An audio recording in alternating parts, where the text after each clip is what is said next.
Hey, y'all.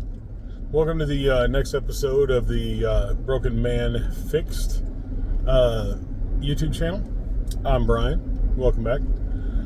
So today, I wanted to talk about something that's kind of like a little thing that I've been going on for about the last couple of years. And it's the search for who am I? For the longest time, I thought I knew who I was. And I thought I knew what I was. And I've come to find out I was completely and totally wrong. So, probably about 4 years ago, when I was working at the sheriff's office still, I started to notice some things that are things you don't think about when you're younger in life, especially as a dude. So I started to notice there were some people who I really, really valued and I respected as leaders who were they were getting close to retirement age, or they were just, other opportunities in life would come up and they would take them, they would leave, and they'd go other places. And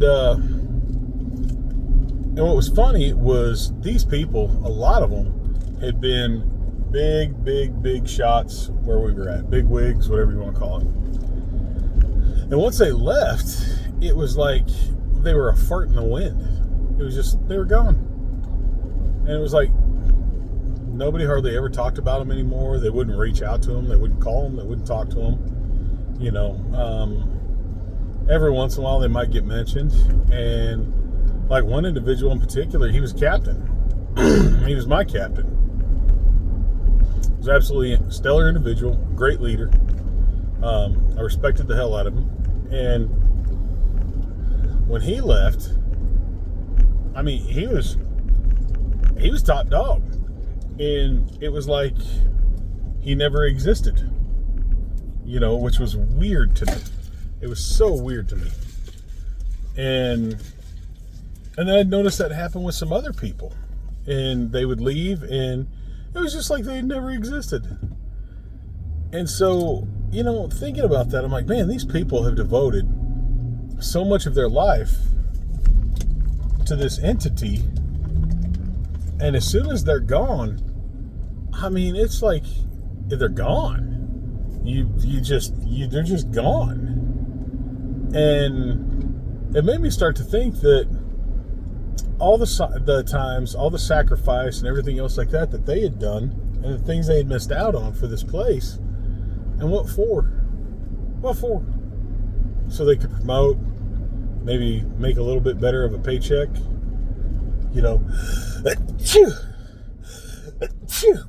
Excuse me. So I started to really think about what it was doing to me in my life. The personal sacrifices that I had to go through, the mental changes that I'd gone, because I completely changed into a different person. And I had made it all about my identity. Made everything about my identity. And now that I'm gone, I'm not that anymore. And I left to take a better paying job with a lot less stress and, that kind of thing. And there's still times that I'm just like, man, I think back like, oh, what if I should have stayed and blah, blah, blah, blah. But it's not who I am. And then when I started my physical journey to change about 1.5 years ago, it was different. I started to realize that I wanted more out of life. I didn't want to just exist anymore, that I wanted to live. And I wanted to experience life and have fun with it. And so part of that was I knew I had to get my brain right and get my head right. And at the time I was suffering from some pretty bad anxiety, depression, those kind of things. I was on medications for them, and the medications didn't really seem to help. They just kind of made you numb to them. It didn't fix the problems that I had inside. And so then I started to do a comprehensive just study one day, and I don't know what it was. I think maybe it was a YouTube rabbit hole. It got me into, really wanting to study the Bible. And I had read the Bible several times before, but never really paid attention to it. And I held that the Bible was just the absolute truth. The absolute truth. So when I did this studying of the Bible, I did the studying of the Bible from a fact-finding journey. I wanted things to be proven right. And so what I found there was a whole lot of stuff in there that I didn't personally agree with. And I didn't understand why this stuff would be in there. A lot of it in the Old Testament. That is contradictory to a lot of the stuff that's in the New Testament. And so I said, you know what? I'm going to wash my hands of this, and I'm just going to focus on Jesus. So I'm going to do a live study into Jesus. And I'm going to start to pay attention to his teachings. And I started to look at it as I'm going to listen to him as an educator and not as a religious figure.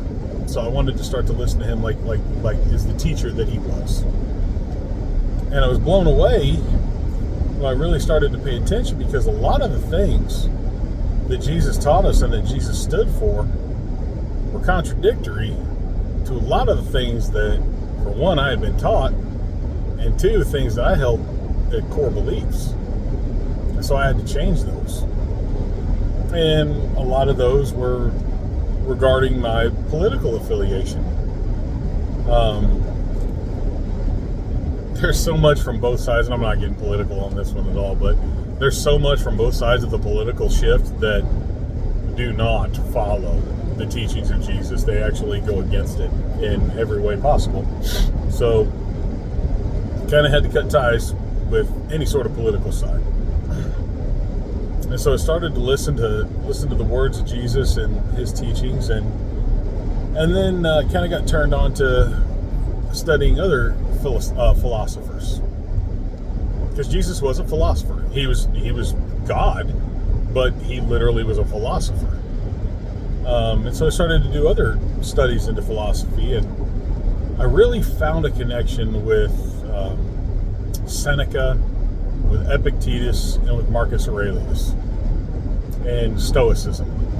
Now, I am not a practicing Stoic, because certain things that Stoics teach kind of go against what Christians are taught.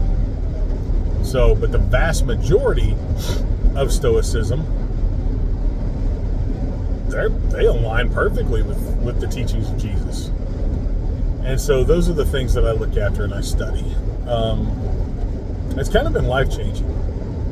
And so along with that, I've started to realize through these teachings that who I was and who I thought I was is not who I am. And it was so much of who I thought I was based in what I could do for others and not for myself. I put my value, my self-value, in how others valued me, which is completely and totally wrong, because that leads to all sorts of problems. And so, I got to thinking, with regards to like the job and stuff, because I'd identified that for so long that I was like wondering why we as men, why we automatically associate our identity with our occupation. Why do we go to that? That who we are is what we do for a living. When one of these days, you're either going to die before you retire, or you're going to retire and you're not going to be that anymore. And so that's not who you are. So your occupation is supposed to be what funds who you are outside of there. Now, you can have an occupation that adheres to what your calling is and what your core belief is. Law enforcement, prime example. Standing up for what's right, defending the undefendable, and protecting the sheeps against the wolves.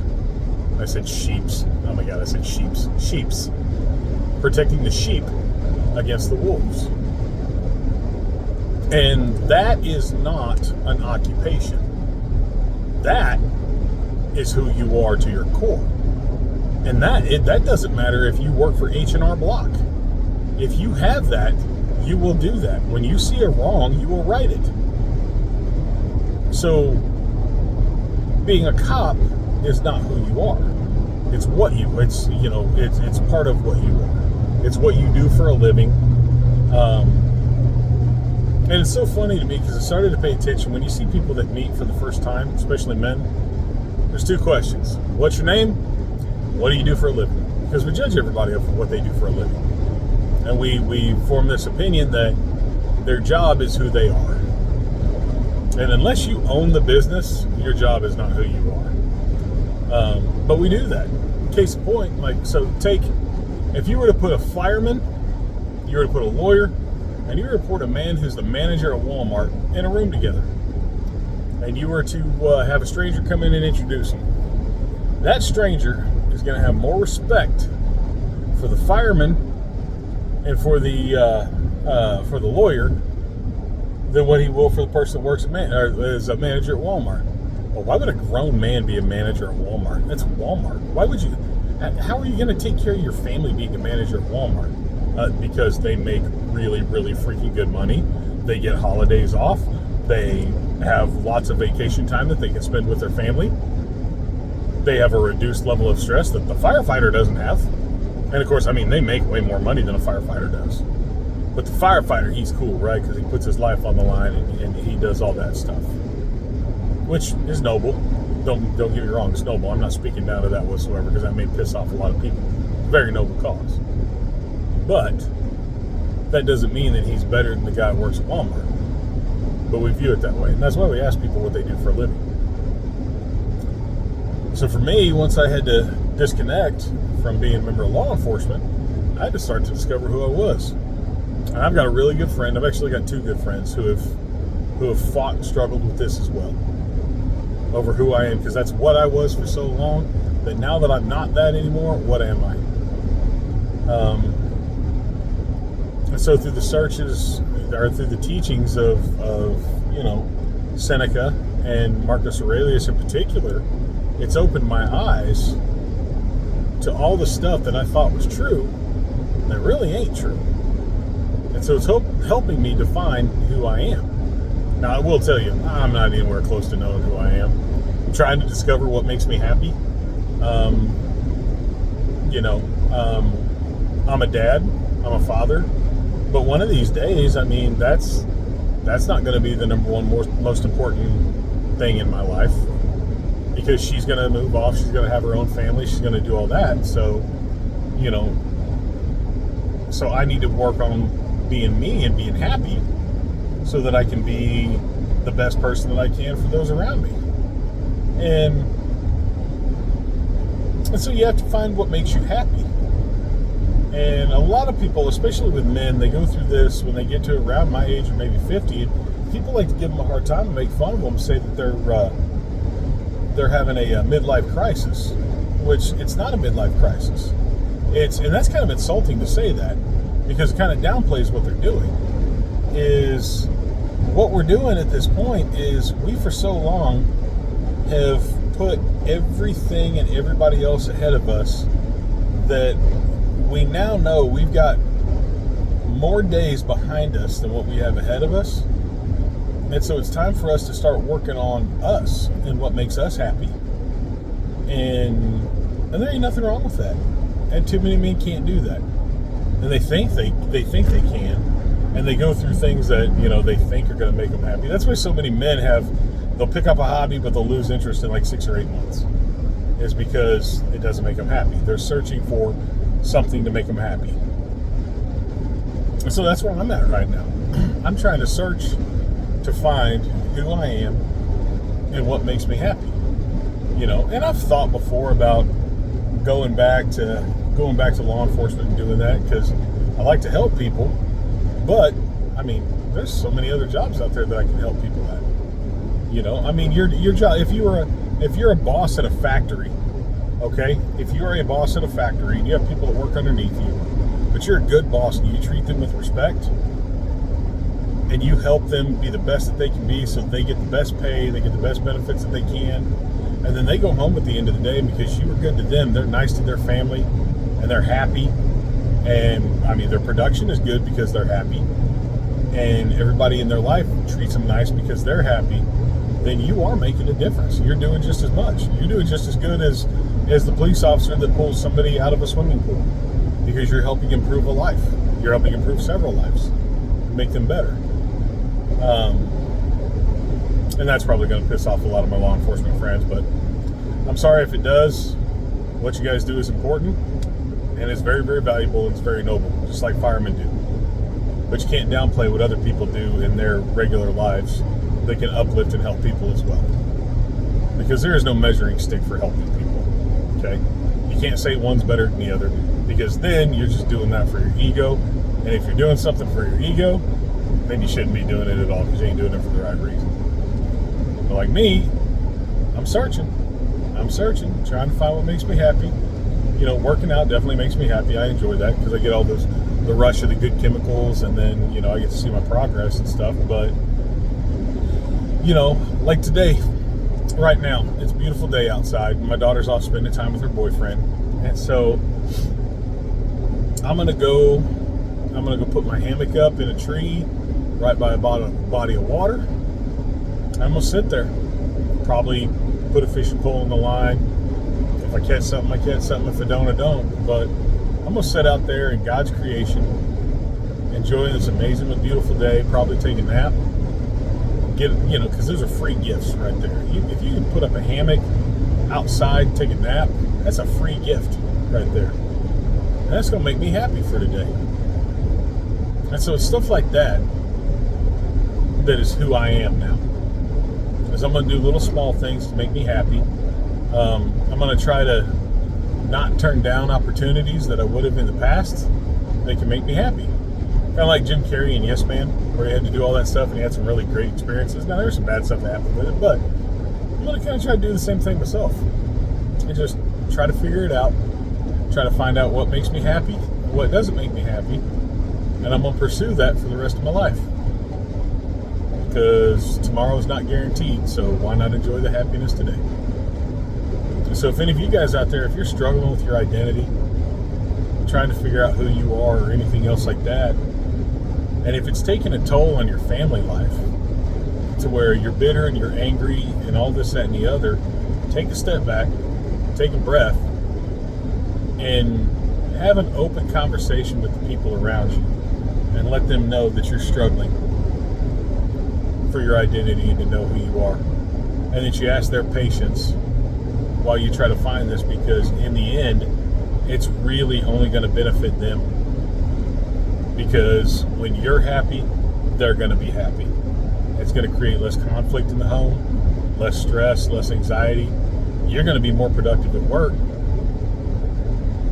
You know, because like one of the greatest things that I've learned from Marcus Aurelius was that we suffer so much anxiety from things that we have no control over.